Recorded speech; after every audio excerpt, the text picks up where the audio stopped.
Hi, my name's Lily, and I'm here doing an interview with Kelly from Eventerprise.com. So, Kelly, maybe you could tell me a little bit about what you do every day, what your position at Eventerprise is. Sure, no problem. Thank you, Lily, for having me here today. So I'm responsible for global talent selection at Eventerprise, and basically what I do on a day-to-day basis is that I'm normally the first one in the office, and I will firstly focus on checking my emails, making sure that I get back to candidates, any of our agencies that I'm in partner with, or anybody that's really made contact with me. Then I will get started on my projects and tasks that are due for the day that I'm in office, and then I'll basically take the day from there. It also includes interviews, whether it's telephonic or face-to-face or Skype, but every day is different. Okay. Great. So I know you're responsible for hiring, so I wanted to talk a little bit about that. When someone applies for a position, what's the first thing that you look for when you get their application, their CV, and their resume? Sure. So we work on a recruitment software called Recruitee, and basically when the candidate applies, it will send through their CV, cover letter, and screening questions that are different based on the position. So the first thing that I look at, or that comes through on Recruitee, is the screening questions. And really what draws my attention is punctuation and grammar at first. And if the person has really put in effort to answer our screening questions. If they have, I'll then go on to screen their CV and check their employment history, education, qualifications, and so on. Okay, great. So if they pass this first screening of yours, then what happens after that?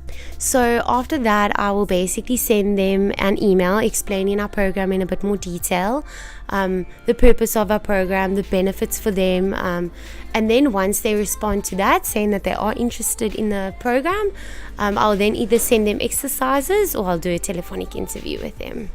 Cool. So maybe you could tell us a little bit more about these digital exercises, like what positions do them, what's included in them, just a brief overview maybe. Sure. So the exercises differ based on the position. For an example, we have a design exercise, which would be for graphic design young gun.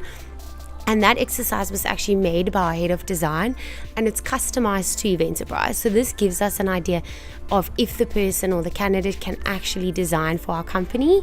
For example, a content position, a content candidate will then do English, punctuation, grammar, and copy editing exercises, and then basically run through the process after that.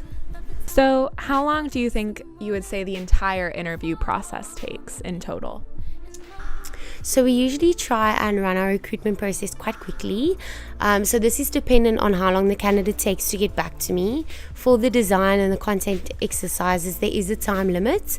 But for an example, the digital skills exercise, we haven't set a time limit on that. And basically, as soon as the candidate gets back to me, I answer back to them. And we try and keep this process within 3 days, I would say. Neat. So could you brief us maybe on what happens after a candidate is accepted to the Young Gunner postgrad program, for instance? So basically, once a candidate is approved and they've confirmed, we will send them an offer letter stating the date that they would start, the date that the internship would end, who their head of department is.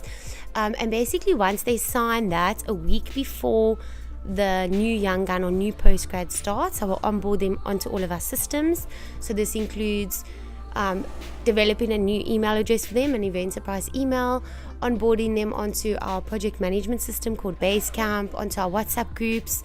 And then the day that they arrive, they're assigned a buddy who will then help them with feeling welcome, support, and the HOD would then, or the head of department would then also assist with a bit of training alongside the buddy to make sure that the new young gun or postgrad is feeling comfortable and is adapting to our environment.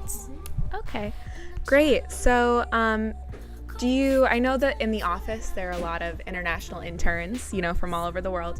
So when these students want to come, say from the US or from the Netherlands, do you help them arrange visas or transportation or lodgings, or how do you make sure that they have some place to live basically while they're doing their internship here? Sure. So we don't actually get involved in the accommodation, visa, transport, in the legalities. We work alongside 5 different internship agencies, and they assist candidates with sorting out visas, transport, accommodation, picking them up from the airports, all those legalities.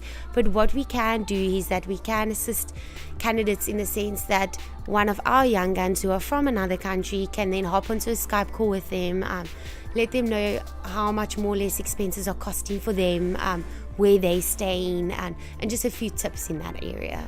Okay, well, it's been an absolute pleasure being with you here today. Thank you so much for taking the time to sit down and do this interview with me. Sure, thank you, Lily, for having me.